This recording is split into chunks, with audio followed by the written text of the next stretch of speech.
कहते हैं भारत में बहुत सी जगहें हैं जहां सूरज ढलते ही इंसान का कदम रुक जाता है। पर उनमें सबसे रहस्यमयी है भानगढ़ का किला। राजस्थान की तपती धरती पर बसा यह स्थान इतना सुंदर है कि दिन में पर्यटक मुस्कुराते हैं और इतना भयानक कि रात में हवा भी डर से कांप जाती है।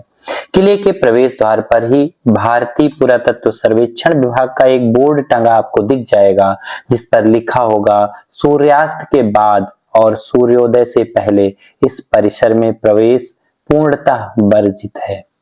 ये शब्द किसी मजाक का हिस्सा नहीं है, यह एक चेतावनी है, क्योंकि भानगढ़ की दीवारों में अब भी एक श्राप, एक पाप और एक अधूरी आत्मा की पुकार दबी हुई है। साल था 1573 ईस्वी। राजा माधो सिंह, जो आमेर के राजा भगवंत दास के पुत्र थे, उन्होंने अरावली की गोद में एक भव्य नगर बसाने की ठानी। नाम रखा गया भानगढ़।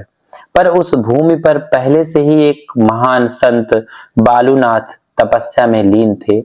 राजा ने उनसे आशीर्वाद मांगा। संत बोले, राजन, किला बनाओ, पर मेरी एक शर्त है, इस महल की परछाई कभी भी मेरी कुटिया पर ना पड़े। जिस दिन ऐसा होगा उस दिन यह नगर हमेशा के लिए उजड़ जाएगा।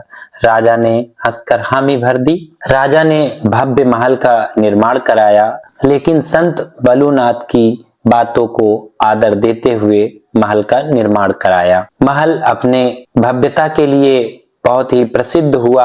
आगे की पीढ़ियों ने महल का और निर्माण कराया। समय के साथ साथ महल और भव्य होता गया और ऊंचा होता गया, और एक दिन सूर्यास्त की बेला में उसकी परछाई संत बलूनाथ की कुटिया पर जा पड़ी। संत ने क्रोध में आंखें खोली और बोले, अभिमान से भरा यह नगर अब नहीं टिकेगा।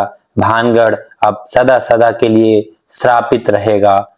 उस क्षण से भानगढ़ के भाग्य में अंधकार लिख गया। भानगढ़ की शान थी रानी रत्नावती। उनकी सुंदरता की चर्चा पूरे राजस्थान में थी। कहा जाता है रत्नावती के दर्शन से ही मनुष्य के पाप धुल जाते थे। लेकिन जहां सुंदरता होती है वहां ईर्ष्या और वासना भी होती है।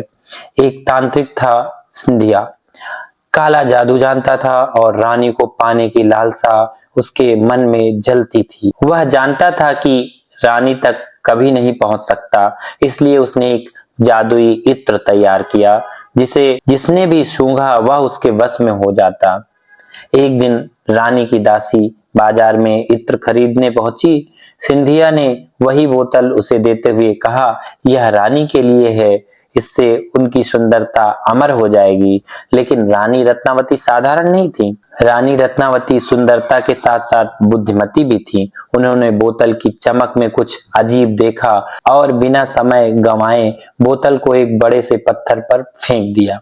जैसे ही तेल उस पत्थर पर गिरा, पत्थर अचानक घूमने लगा और धीरे धीरे लुढ़कते हुए वह सिंधिया की ओर बढ़ा, और देखते ही देखते सिंधिया उसी पत्थर के नीचे दब गया।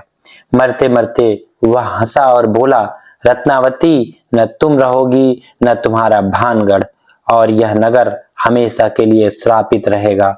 कुछ ही समय बाद भानगढ़ पर दुश्मन सेना ने हमला कर दिया। आसमान लाल हो गया, धरती खून से भर गई।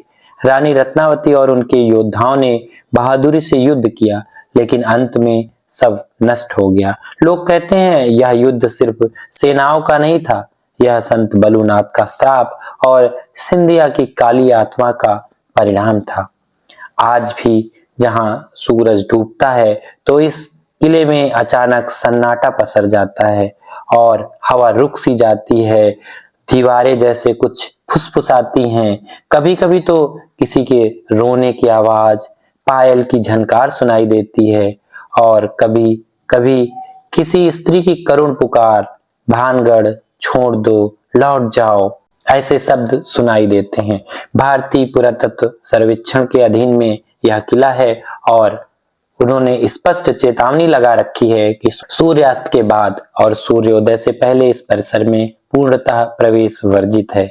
स्थानीय लोग कहते हैं जो उस चेतावनी को अनदेखा करता है यह तो वह कभी वापस लौटता नहीं या फिर कुछ ऐसा देखता है जो उसकी जिंदगी भर पीछा नहीं छोड़ता। भानगढ़ आज भी एक खंडहर है, पर हर पत्थर अब भी एक कहानी कहता है। संत बलुनाथ की कुटिया के पास अब भी अगरबत्ती जलती है और रानी रत्नावती की आत्मा शायद अब भी अपने महल में भटकती है, अपने अधूरे प्रेम और अधूरे जीवन के साथ। अगर आपको यह रहस्यमयी कहानी पसंद आई हो तो वीडियो को लाइक करें, शेयर करें और आप मेरे इस चैनल पर नए हैं तो सब्सक्राइब करें।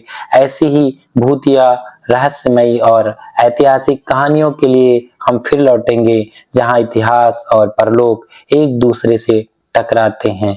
तब तक के लिए नमस्कार, जय हिंद।